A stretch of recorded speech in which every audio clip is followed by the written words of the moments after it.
Okay. Oh, I can't see anybody. Can y'all hear me? Yes. Okay, great. I'm at that age where I have to take my glasses off to read up close. Before I get started, of course, I want to thank Louis and Louisiana Words for giving us this platform. So I also want to thank the Allways Cabaret and Lounge for hosting this event. And then, of course, all of the readers that we've had tonight, Daniel, Brenna, Jorge, TQ, and of course our two who came up for the open mic. I'm sorry I don't know your names. I appreciate everything that y'all share with us tonight, so thank y'all for making this a great event.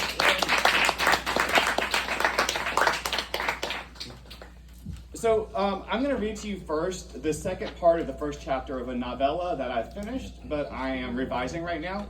I read the first part of this chapter during a radio interview that Daniel and I did with Louis for Louisiana Words the other day. And to give you a little setup, I'm a fiction writer. And so to give you a little setup, it's about a young boy. He is about 6 years old, and he's gay, and he's growing up in a very religious family. And this is the second part of that first chapter. The title of the story, the book, is A Christian Conversion. The next Sunday, the prayer tent was pitched in a clearing back in the pines on Pawpaw's property. It took almost 2 hours to get it up, starting at 4 a.m. The tent was a huge canvas affair, beige and billowing in the wind, some light stains across the top near the center support. Father and Uncle Pete worked together to snap the metal frame into place, while Mother and Aunt Agnes hammered the stakes in the ground.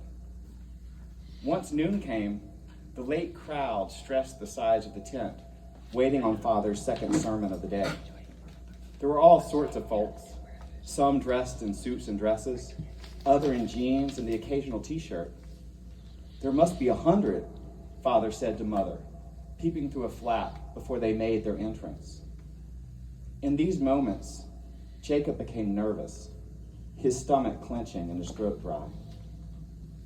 When they entered, Father came in first in his black suit, with Mother behind in her long black dress, the one with the brass buttons up the front and the white crochet collar.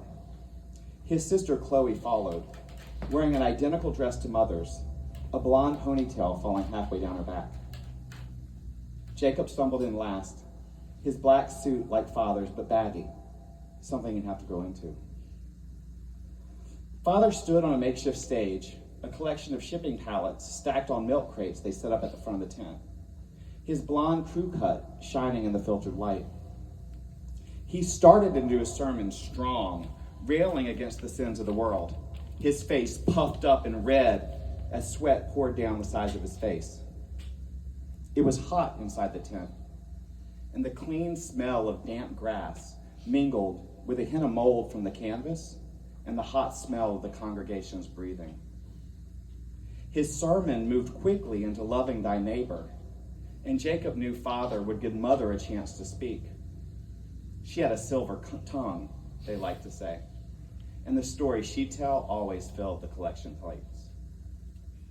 You see, if you look to the Bible, you will find it is never our right to cast out those among us, Father said and bowed his head, closing his eyes for a moment.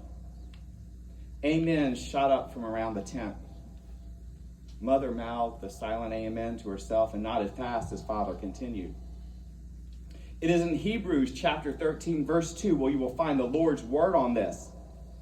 Father shook his head and stared around the crowd. Do you know what I'm talking about?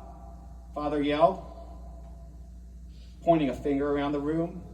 Do any of you know? The crowd grew silent. Here and there a head shook or bowed as a sense of shame filled the tent, making the warm air press harder against the congregation. Jacob called from behind Father in his small voice. There may be angels in your house. Startled, Father jerked his head and looked back over at his son, who stood wide-eyed, hands wrung together. Father's face settled and he smiled at Jacob, nodding. Speak up, son. Father drew a handkerchief from his pocket and wiped his forehead. Speak up now. He crouched down towards Jacob as silence filled the tent. Hebrews says strangers are angels. Jacob shouted as best he could in his tiny voice. So you have to let them in your house. The crowd let out the collective breath they'd been holding.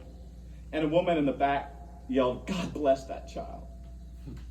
Father picked up Jacob and held him in the air to the crowd, and they all shouted amens, and they clapped and they cheered. A sense of pride grabbed Jacob as Father lofted him into the air above their heads. He felt like he was flying. As the crowd settled, Father placed Jacob back down next to Mother and turned to the crowd. "The good book says, from the mouths of babes." Father shook a fist in the air. "Yes, the good book says, from the mouths of babes."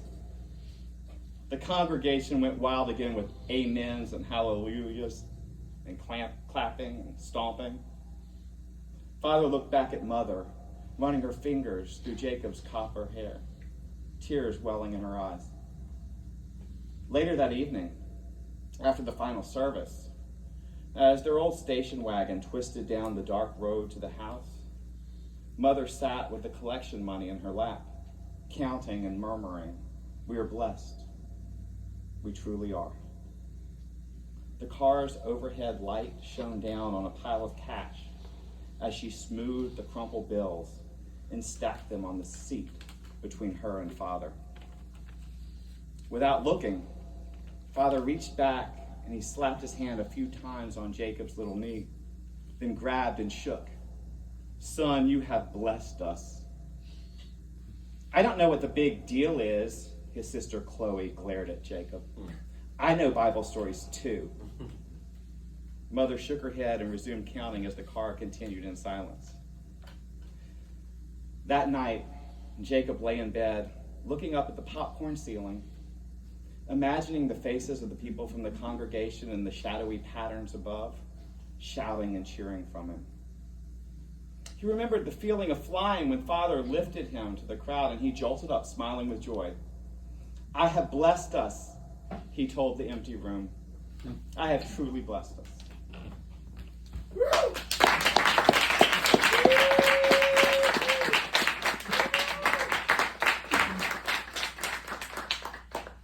Okay, so earlier tonight, TQ, are you still here, TQ? Yes. Yay, TQ! Hi. I can't see you, sorry. I just see lights.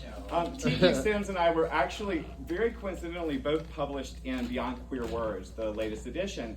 And I have a story in there, and it's called Parting the Veil. And like TQ told you earlier, it's available at beyondqueerwords.com. You can get a digital or a print copy of this collection. It's an international collection of queer writers from around the world. And I'm going to read to you in its entirety the very flash fiction that I had published in Beyond Queer Words. Woo! It's called Parting the Veil. At 4 a.m., Brennan Gallagher sat I'm sorry, I'm going to start over. Sorry, y'all. You got it. I stuttered when I was a kid, so it's hard for me to speak in public. Okay, Parting the Veil. At 4 a.m., Brennan Gallagher sat transfixed to his computer screen, scrolling through pages of quotes plastered over pretty pictures, searching out something, anything to stir his fancy. The get-together with his ex-boyfriend Eddie was tomorrow, and he needed to impress. Eddie had been everything Brennan always wanted to be. Intelligent, quick-witted, handsome. Brennan finished the last sip of his third glass of Booker's neat, the woody liquid sliding over his tongue and concentrating in his stomach for a moment, before radiating warm confidence through his body. His eyes scanned picture after picture, each one overlaid with some borrowed wisdom. One finally caught his attention. It was a quote from the sage anonymous who always has so much to say. The words shone from the screen in elaborate golden text, looping delicately over a photograph of a woman crying. Life is a vale of tears. Brennan laughed, triumphant. He'd found his weapon. He snap-closed his laptop and tossed it over onto a pile of dirty clothes next to the bed. The next morning, Brennan hurried across the French Quarter's cracked bluestone sidewalks, determined not to be late. Turning the corner of Royal and Toulouse, he noticed his translucent reflection in a window, so he stopped to make sure his hair looked all right. He licked a stubby finger and bent down, polishing a small scuff off the front of his new chukkas. St. Louis Cathedral's chimes sounded the hour. He broke into a jog down Royal, coming to Cece's Coffee as the final bell clanged. Letting his panting subside, Brennan gazed through the window at Eddie, who sat at the same corner table they'd shared most Saturdays during their time at Tulane. Back then, they'd start here with coffee, then take a cab up to City Park and go to the museum. Eddie would morbidly obsess over Martinelli's Memento Mori for far too long before heading upstairs to look over the glass collection. After that, they'd walk to the sculpture garden, talking about school.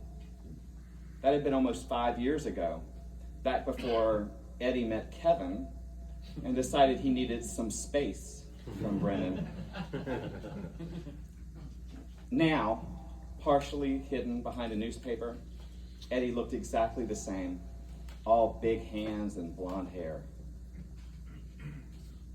Brennan took a deep breath and pushed open the door. "Bren!" Eddie flashed a too-white smile, looking up from the paper. His tight t-shirt strained across his chest as he straightened himself. Sit. I've gotten your usual." He nodded to an iced mocha across the table. A jerk of Brennan's head dismissed the coffee. "Sorry, no, I've given up caffeine." A lie, but he hated Eddie always being so right. "I'll get some water in a minute." "More coffee for me, then?" Eddie folded the newspaper, slapped it across his knee, and tossed it on the table. "So, why'd you want to meet here?" "Why here?" Brennan echoed. "Since you're not drinking caffeine and this is a coffee shop?" "Old time's sake, you know." Brennan plopped into the chair across from Eddie and forced his face into a frown. Sweat dotted his forehead. I'm sorry to hear about you and Kevin." "You're sorry?" Eddie laughed in a dismissive way Brennan detested. "Yeah, I know how much you loved him." Brennan wondered at the sound of his words, the way his voice was suddenly shrill. I did once, but it was time." Eddie's knee bounced up and down, shaking the small table. "We grew apart, and so..." His knee stopped, and he smiled, his too-white smile again. "Well, like they say," Brennan said, summing the quote from the night before, "life is a vale of tears." Eddie nodded at this. "That is what they say." Brennan felt relieved, sure he'd found his way in. He decided to go deeper. "I've always thought moments when you can part the veil and see the truth, those are the only moments that really matter." "Part the veil?" Eddie asked, picking up the newspaper from the table and casually rolling it into a shaft. "Yeah, part the veil of tears and see the beauty of life." "I don't think it's that kind of veil, Bren." "What do you mean?" Nervous sweat thickened on Brennan's forehead. "I think it's vale, V-A-L-E, as in valley." Eddie lightly drummed the newspaper on the table's edge. "If I remember correctly, it's from Psalms 84. In the vale of tears he hath set." Brennan felt his ears flush hot and pinpricks scatter over the back of his neck. Eddie smiled again. People get that one wrong all the time. He unrolled the paper, opening to a random page. Sure you don't want that coffee?